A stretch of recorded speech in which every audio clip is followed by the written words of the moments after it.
Okay, we're going to be exploring the world of Netilas Yadayim, which is the mitzvah of washing one's hands in the morning. And this is a very powerful mitzvah in which we are told even a story about a certain rabbi in the Holocaust who went and fled and was able to survive in the forest. And we're told that he would collect the water from the perspiration on the leaves in order to be able to wash his hands in the morning. And that's how powerful this mitzvah is. And we're going to try and understand with the multifaceted laws surrounding this mitzvah, how we can really incorporate this into our lives, not only as a ritual, because most people, when you say Netilas Yadayim, you know what they translate that as? The ritual washing of the hands. And I hate the word ritual because what a ritual generally implies is an action without any meaning.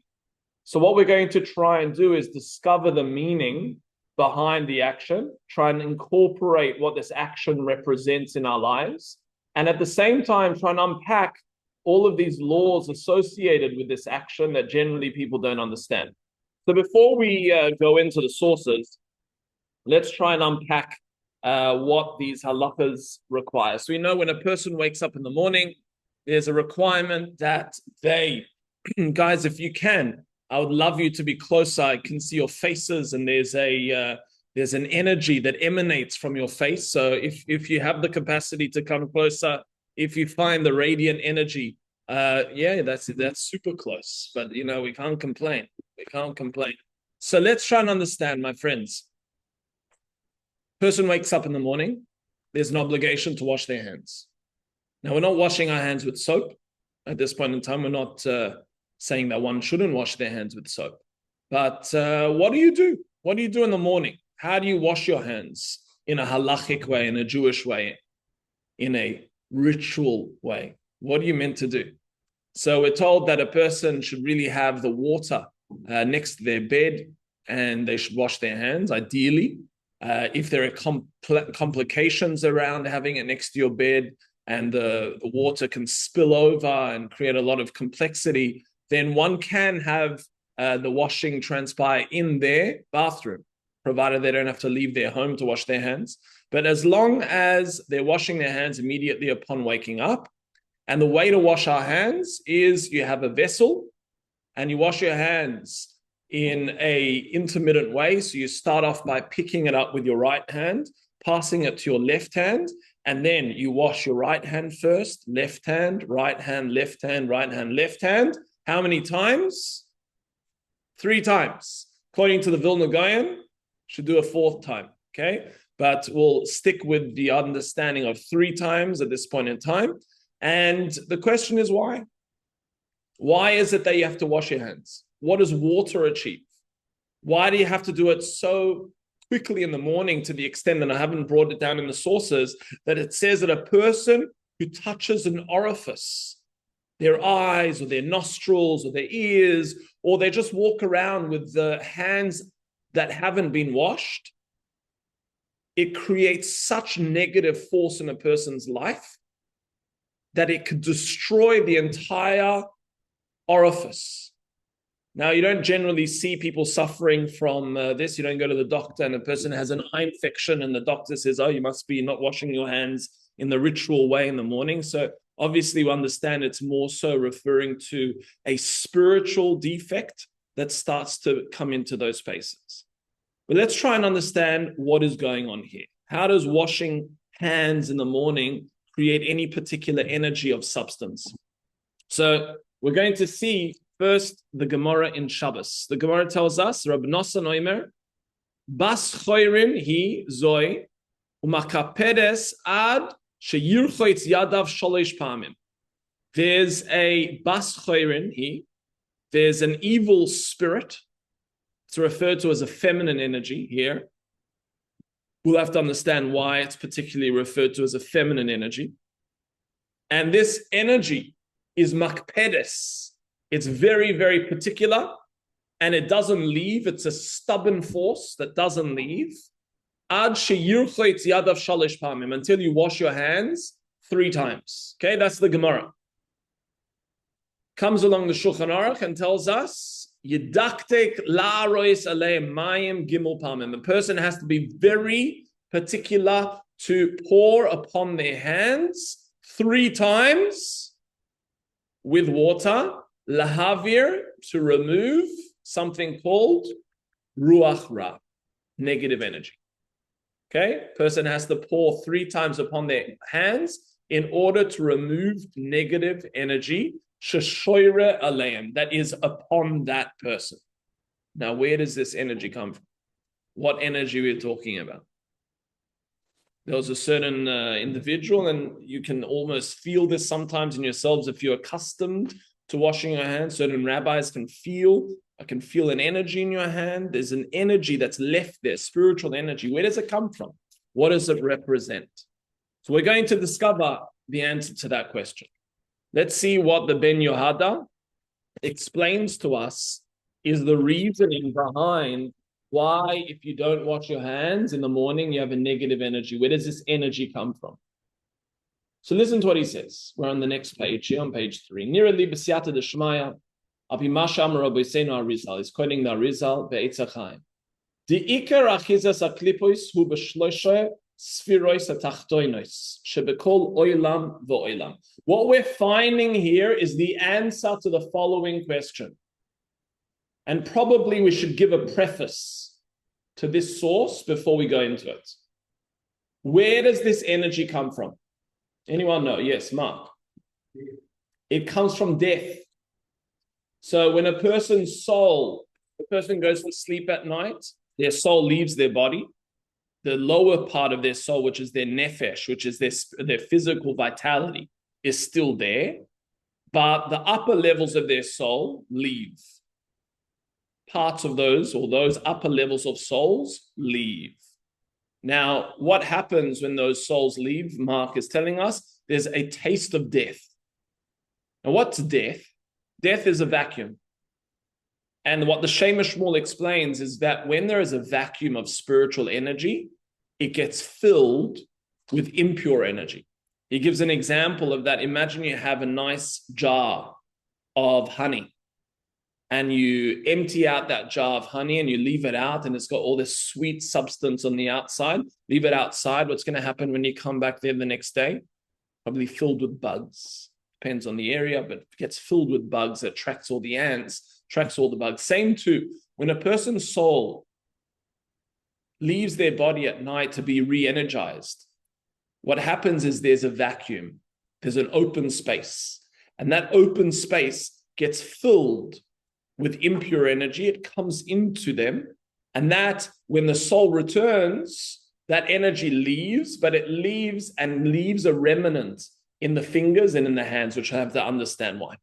So essentially what we're doing is removing this negative energy that's stuck in our hands, and that affects our behavior, not only from a physical level, but from a conceptual level and from a mindset level. We're affected by this energy in our lives. Now, again, what is understandable up until this point is the energy to some extent. What we don't understand is, why do we have to wash our hands 3 times? What is a common misconception is when you wash your hands for bread, how many times are you meant to wash your hands? 3. We've got a three here. We've got a number of 2s, 1 on each side. 1. I mean, 3 on each side. What was that, Jenna? 3 on each side. Maybe we should do a poll. Should we put out a poll here on the group? Yeah. So Jenna's saying 3. Oh, Menachem is saying after you've eaten. You're talking about the Mayim Achroinim. You're going to the end of the meal, is once on each hand. But to be honest with you, the real answer is Menachem's answer, even though it was incorrectly positioned. But the real answer is you only have to wash your hands once for bread.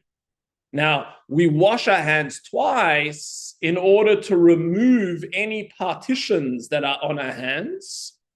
So any chatzitzas, any things that are on our hands, we wash once to remove that. Then we wash again. Is the ritual, again, we don't like that word, but we'll use it for now, the ritual washing. Yeah, that's the minimum. So everyone that said 2, essentially, you're also right. And then the 1 is also right. Now, the third one is to remove the droplets of water that are upon your hands from the second washing. Understand? But if you're going to be using a towel, you're also going to be removing the droplets. We're worried that it might come back. It might go down, then come back. So we remove those. There's differing opinions. The general custom of an Ashkenazi is to wash their hands twice. That's the general custom. Don't be surprised if you see a big 1 and a big 1. Yeah, don't be surprised if you see that for bread. That is a formative halacha. And there are certain Hasidim and certain individuals that wash 3 times, okay, for bread. But the formative halacha is twice on each hand for bread, okay? Differing customs again. But waking up in the morning, crucial, 3 times. You do it twice, do it once, you do some big pour, not going to work. What changed? Yes, Colin.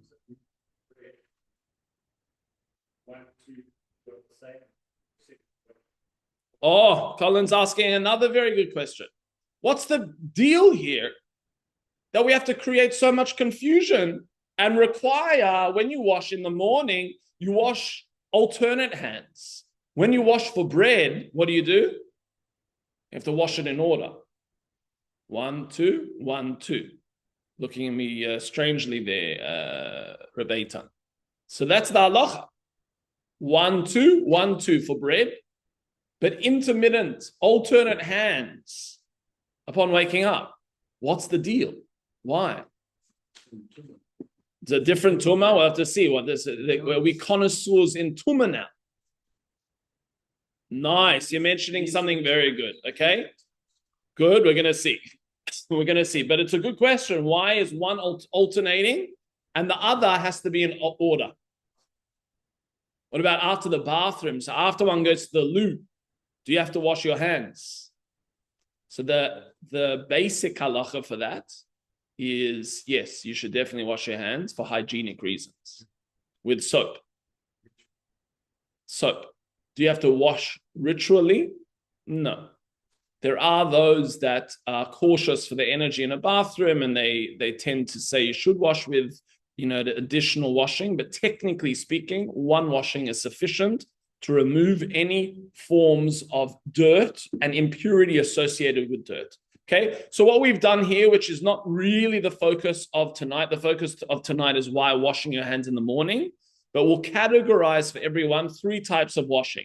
One is washing in the morning, has its particular way of doing so. The second is washing for bread. And the third is washing one's hands when there is something that is dirty or sullied. If you've touched your shoes or if you've touched something dirty, you need to wash your hands. That's another category within washing hands within Judaism. Okay? Leaving a cemetery, one, depends where you've been in touch and what you've engaged with. Okay? But that's the basic understanding. Let's try and understand. Let's try and answer together.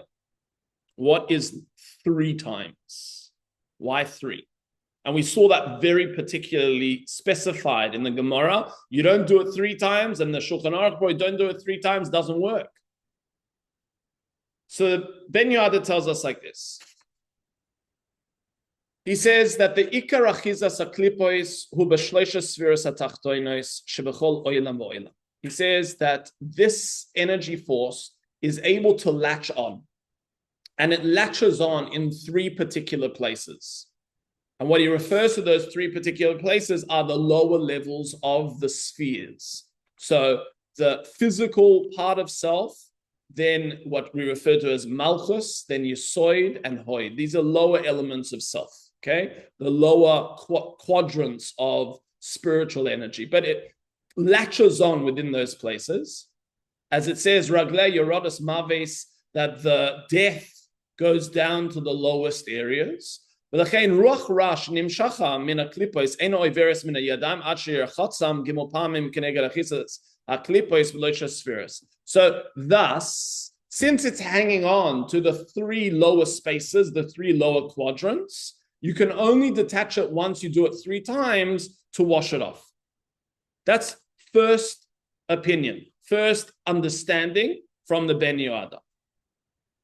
Or Yuvan, he's going to bring an opinion from the Eitz HaChaim.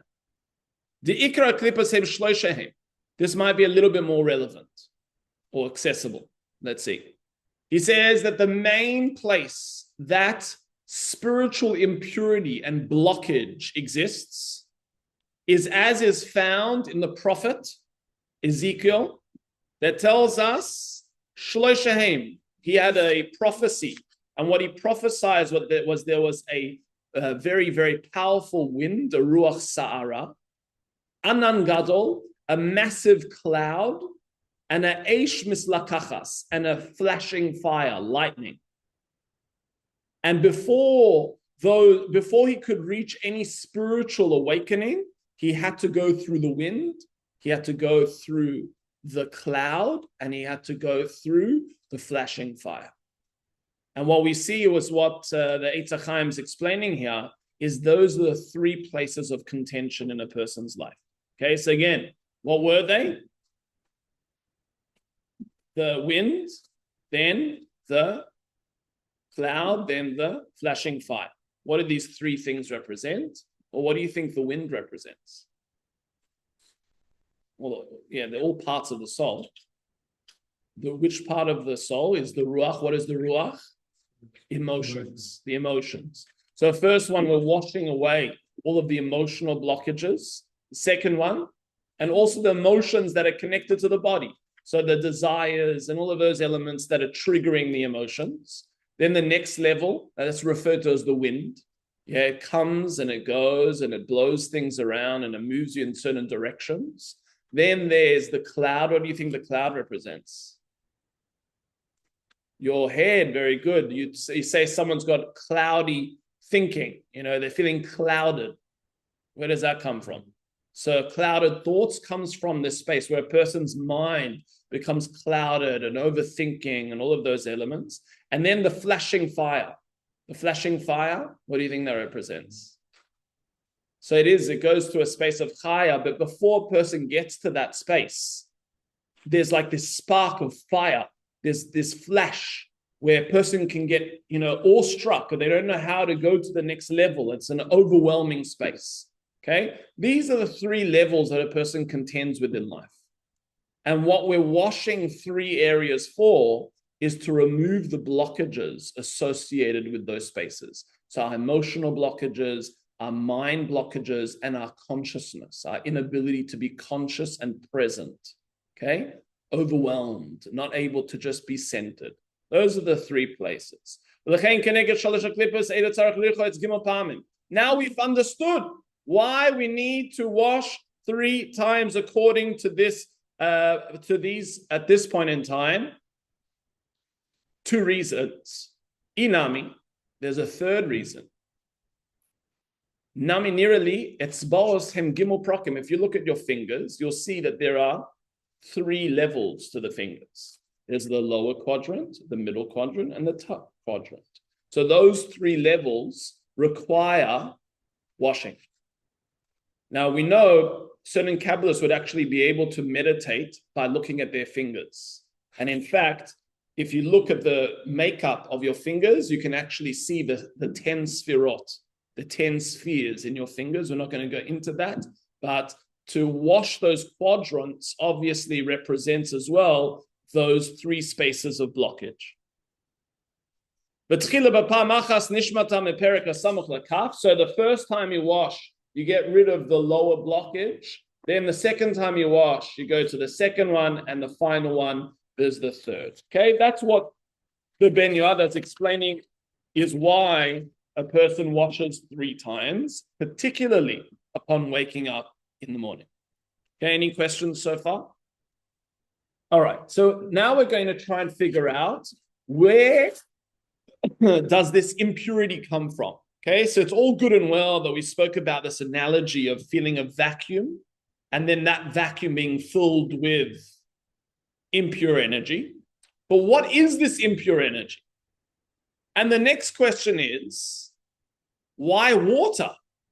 How does water have the ability to purify the impurity that we're talking about?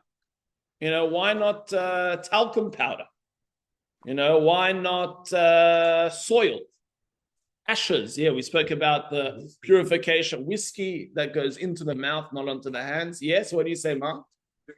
Mikvah. Why don't you go to the mikvah? Does this work if you went into the mikvah?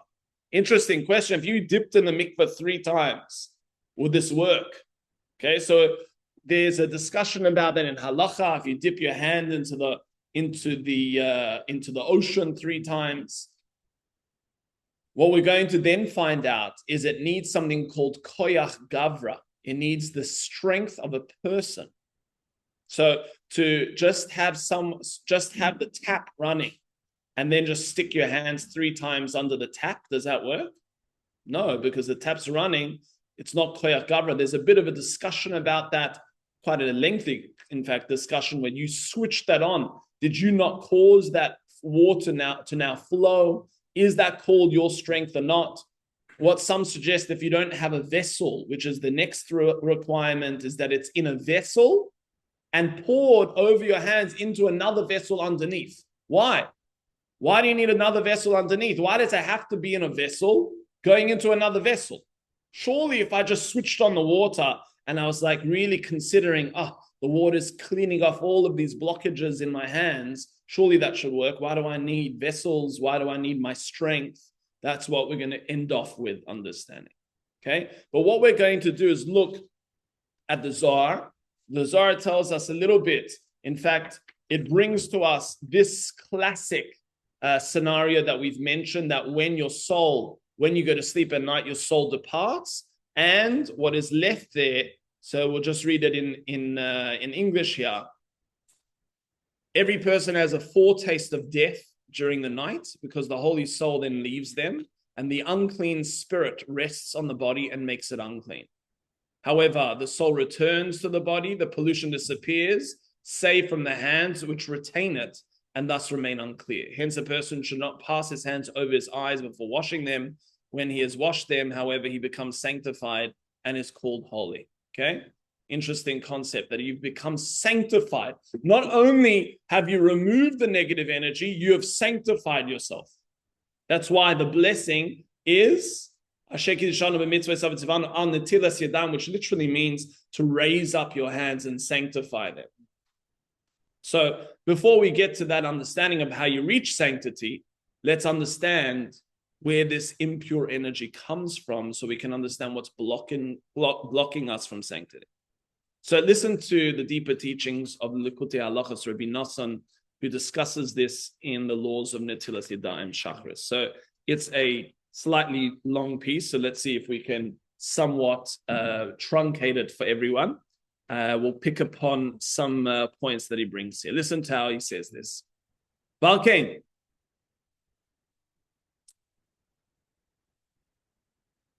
We're on source number 5. When a person wakes up in the morning from their sleep, they need to wash their hands with water. Why? So he goes straight away and tells us why water. You know why? Because water represents something called spiritual consciousness. There's a humility associated with water. Water, it says in the Gemara, goes down to the lowest level, so it's a humble entity. It's translucent. It's able to mold itself to any environment. It's able to sustain and bring life. So it's very much associated with purity and spirituality. So water represents das, represents spiritual consciousness. Bebechinas ki temal haaretz dea es Hashem k'mayim liyam mechasim. Ki anu tzrichim lamshich mimei hadas kedei lamshich bechinas haseder. So brought down in the prophet Ishayahu, he says that the world will be filled with spiritual consciousness like the waters of the ocean that cover over everything. Same too will be a time frame where everything will just seem like you'll just see spirituality. When you look out to the waters, all you see is water. And that consciousness will cover over everything and contextualize everything. So same too, we need to bring this energy upon ourselves. Kidei levatel, listen to this, in order to nullify hazuhama hanechaz biyadayim, the impurity that is stuck in our hands. Now he explains what is the source of the impurity.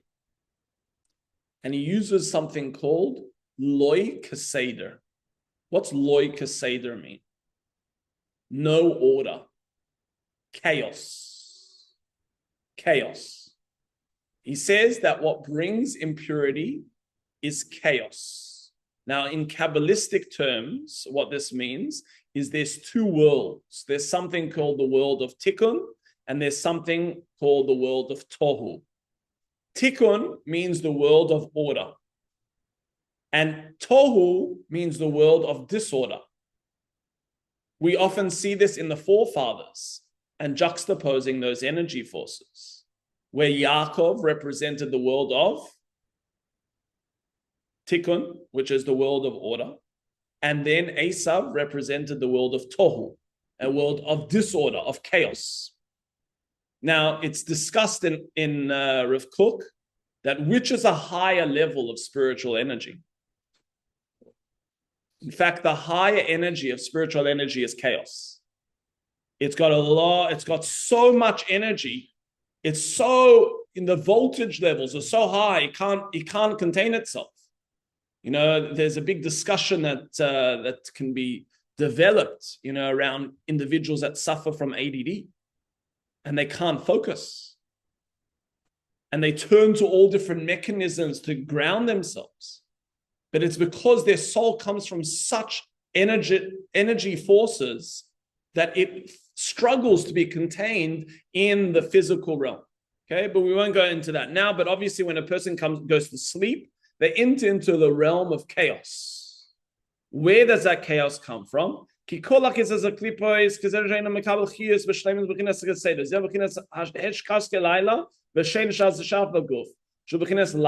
night, it's the realm of chaos. You know why? Because your intellect has left you. When a person's mind loses its supremacy, when a person is no longer using their intellect to govern their behavior and govern their awareness, that's chaos. You look at children, when they're you don't need to look at children, you look at certain adults, you look at oneself. When the emotions take over, the body takes over, and the intellect takes a back seat, that's called chaos. You ask individuals, you know, who've committed, acts of atrocity, what were you thinking? What were you thinking when you did this? Did you not think about the implications? And the answer is they weren't thinking. The seichel, the intellect, took a back seat. That's called chaos. Now, it doesn't only exist amongst murderers and other individuals. It exists in ourselves as well, when we lose the supremacy of the intellect. Now, obviously, studying Torah reignites that supremacy. Shu b'chinas yoim, and that is the energy of the day. When you have something called the day, that's clarity, that's vision that comes from the mind. Now listen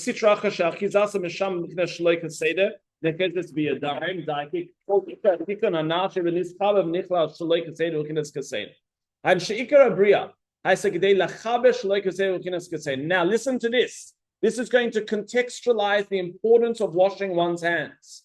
He says the entire purpose of creation is to connect chaos to order. In fact, it says that if Esav would have married Leah, then there would have been a completion of all the spiritual required spaces, and there would have been a perfect unison. She looked at him.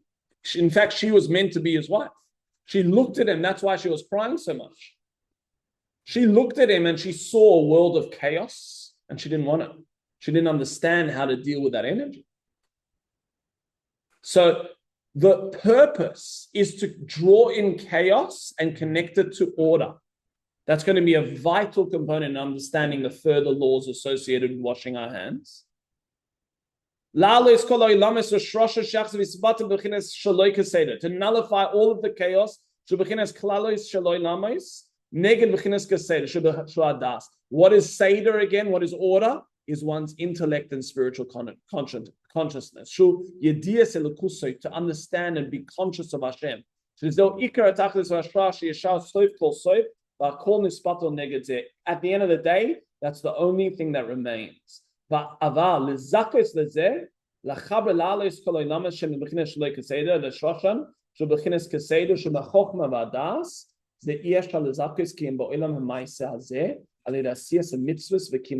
to this. He says the only way to rectify that energy of chaos is through actions. It's not enough to just meditate, and it's not enough to just learn Torah. If a person cannot draw and anchor that consciousness into their behavior, you can't create order out of disorder. And that is fulfilled through the mitzvahs and through the fulfillment of the Torah that a person keeps. And that is represented by the hands. The energy of the hands is the energy of doing. The day to do. That's why the way that a person uses their hands, there are certain individuals, not that I suggest anyone should do such things, that they would never lower their hands below their belt. Just they'll always keep their hands in a state of Kedusha. They would always have the consciousness of their hands, how to use their hands for the fulfillment of mitzvahs, how to engage with that. Constant, now don't get ideas here, Levi, please. Now this consciousness of the hand. So he says, the use of one's hands, i.e. the performance of mitzvahs, is what is able to then purify the chaos. This is why a person washes their hands in the morning. To draw consciousness to action. Because what happens, again, you go to sleep at night, you lose your consciousness. You go into dream states, don't know what really happens, but one isn't conscious. And what happens in that space is the hands lose their connection to the mind and to the seichel. And our job upon waking up in that vacuum of state is to reattach it to water, reattach it to a space of consciousness, of purity, of humility, of the recognition that Hashem fills the entire world. And that is why we need to wash our hands, because that's where that impure energy gets stuck. Now, on a very basic level, again, if you think about what the hands represent, is the arrogance associated with doing. Where a person feels like, I'm in charge, I'm in control, I need to have, I need to grab. If you think about the most disparate part of your body, where everything is frazzled and fractured, is your hands. If you look at it, that's the most frazzled part of your body. It represents separation and fragmentation. So the water, which represents unity and coming together, is that counterforce. So we'll finish off this source with the final. Because do you remember, what did the Gemara refer to this energy as? I know some people got offended by it, where we said it was a particular type of energy. Menachem, I saw you, a feminine, yes, a feminine energy. Kate, it's okay. We won't, don't take it personally. What is happening here that we're referring to this energy as feminine? Why do you think it's referred to as feminine? Why is the energy referred? You weren't here for the first couple of sources. So the first source in the Gemara referred to this impure spiritual energy as a feminine energy. And it doesn't want to leave. It's adamant to stay. So what energy is feminine in ourselves is the energy of Malchus. The energy of Malchus, queenship, is the fruition of all the energies, the intellectual, conscious, emotional energy, into action. So that energy comes into the body straight away when you wake up. And what does it want you to do? It wants you to engage with all personal things, all egoic things, all self-centered things. So it wants you to start to worry and look at emails and look at what I have to do and start to fret about the whole day. It wants you to go and consume. It wants you to engage with self-centered energy forces. But what we say is before you even get out of bed, you wash your hands. To say that feminine energy of doing should be nullified back to the source, back to the purity, back to the vitality of the water, that translucence of seeing Hashem and everything. That is what is represented by washing the hands. Now, what we're going to now understand in this final two sources is why intermittently. Why do we wash? Why do we have to, we saw that you have to wash your hands in alternate hands for the morning, while we say in order for bread. Why does that happen? So the Kaf HaChaim tells us the following. We won't read the entire Kaf HaChaim, but let's see. Kasav Rabbeinu Arizal B'Shar Kavonos. Seder Netilas Yadayim Shel Shachris. Before we read this, anyone have suggestions? What would you suggest? Why should we do it in alternate hands? Eitan, it seems that you read the book, didn't you? I know. Okay, what suggestions do you have for us, Eitan? The impurity of death wants to jump. Nice. Eitan is saying that the impurity of death wants to jump to the next available opportunity. Yeah? Reminds me of a certain congregant that we had a long time ago in the shul. And sometimes when he got sick, he would particularly like to sneeze, interesting individual. And he would say, when I give the sickness to someone else, it leaves me, So we don't suggest sneezing on other people, but it seems that the energy of impurity functions in a similar way. That once you remove it from one space, it wants to jump to the other. Yeah, any other answers before we go into that? Mark?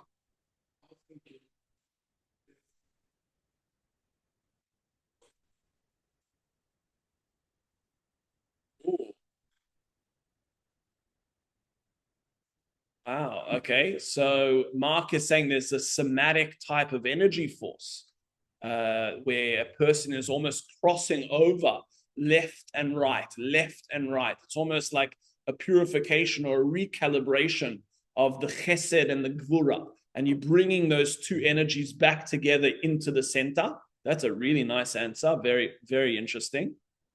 Very interesting. We're going to go back to Eitan's. In fact, the Kaf HaChaim says Eitan's answer here. Yeah. So the Kaf HaChaim, not to undermine Mark's answer, my wife will particularly like this answer. She deals with somatic healing as well.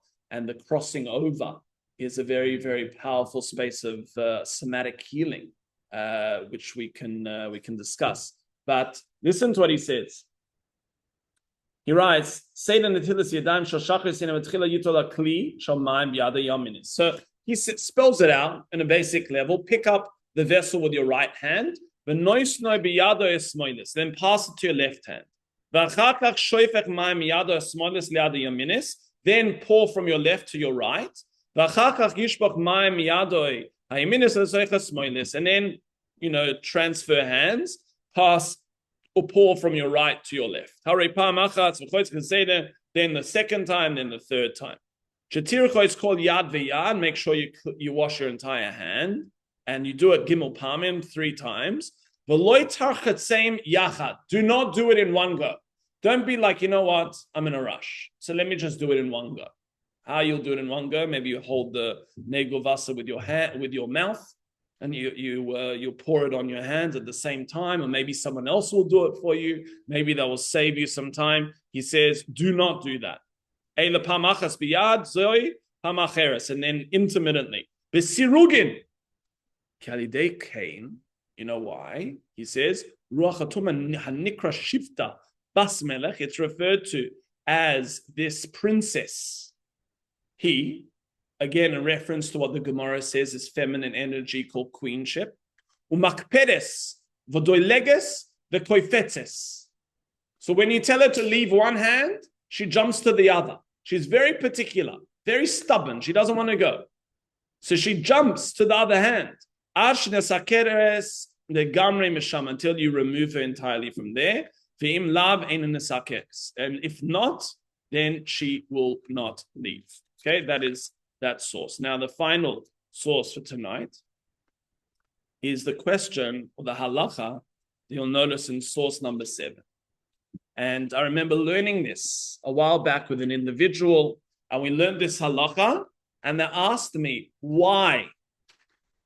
Why is this halacha relevant? And I did not have an answer for them. Did not have an answer for them. But what it shows us is every halacha.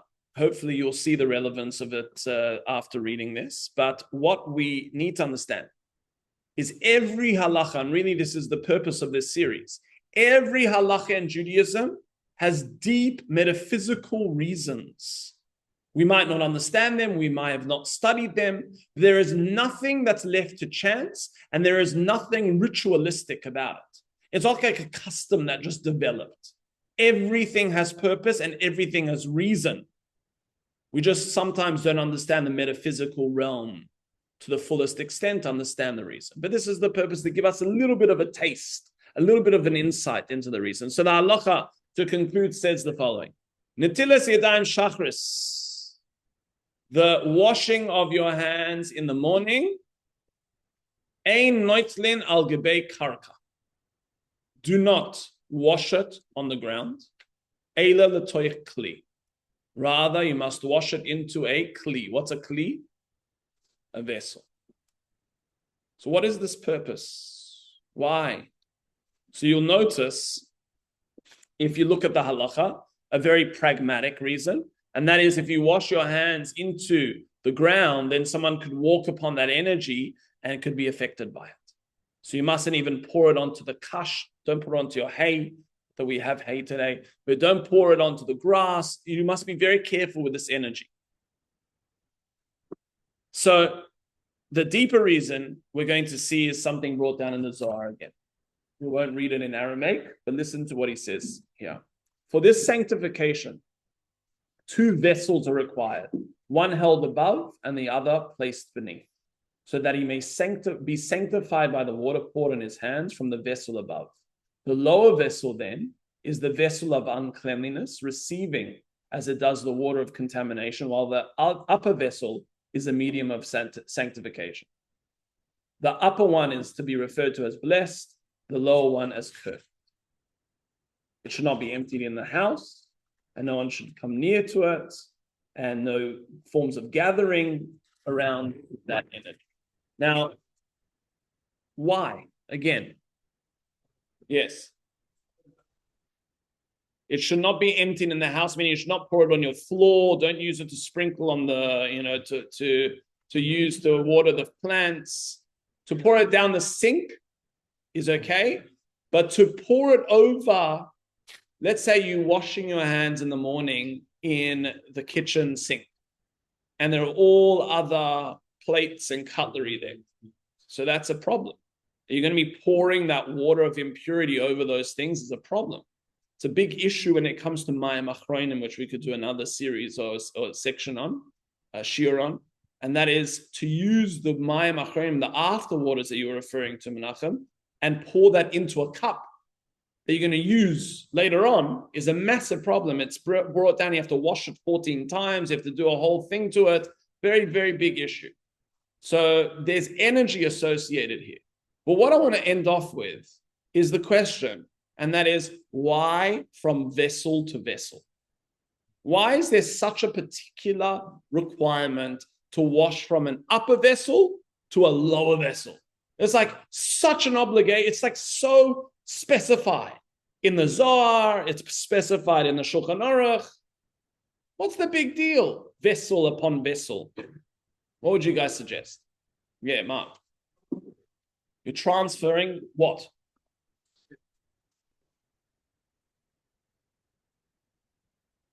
Yeah. Remember, this vessel is pure. This we said was blessed. Then it's going down into the unblessed vessel. With it. Nice. It goes past your hands, and then what? Well, 1 second. Finish off, Mark. Goes through your hands. Yeah.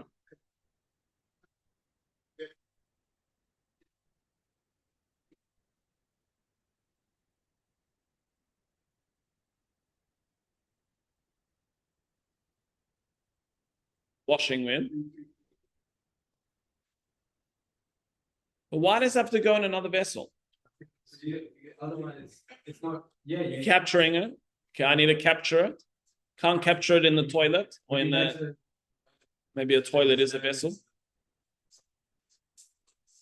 Well, I'm then pouring that water down the sink. Yeah. It's going down into the ocean. You might be surfing at Levi. It's okay. Chas v'shalom. What? It's okay to the sink. Yeah, it's gone into the sink. So what's similar sensitivity to nails? You don't have to wash into a vessel. It's the question, why are we capturing the vessel? Yeah, why it has to be from vessel to vessel? We were so particular that top vessel has to be, number one, in a vessel. It has to be a kosher vessel. What is defined as a kosher vessel is a question. Number two, it has to have your strength and energy and has to be absorbed into another vessel. Kate, what do you say?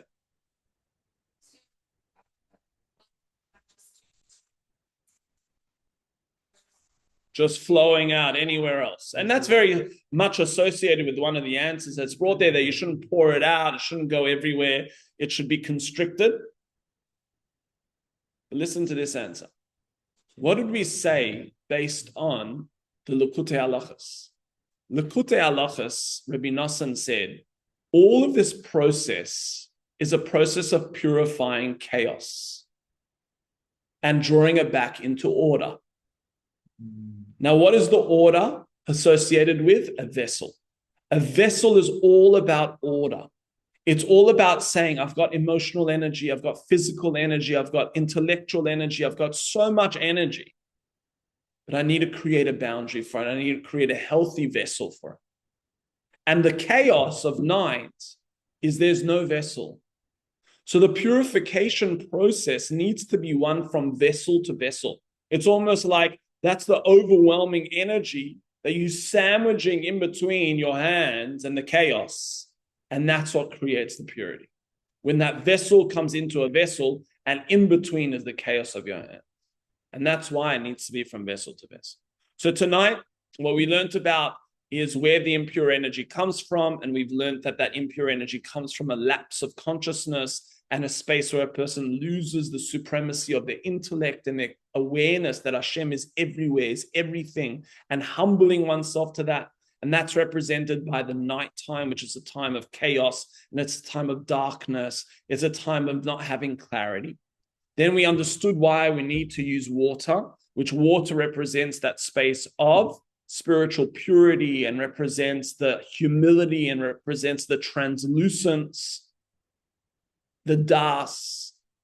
And then we understood why it needs to be the sirugin, why this particular requirement of washing hands to remove the ruach ra has to be in alternate hands. And the reason for that is it jumps from hand to hand, which doesn't happen for the process of purification for eating bread.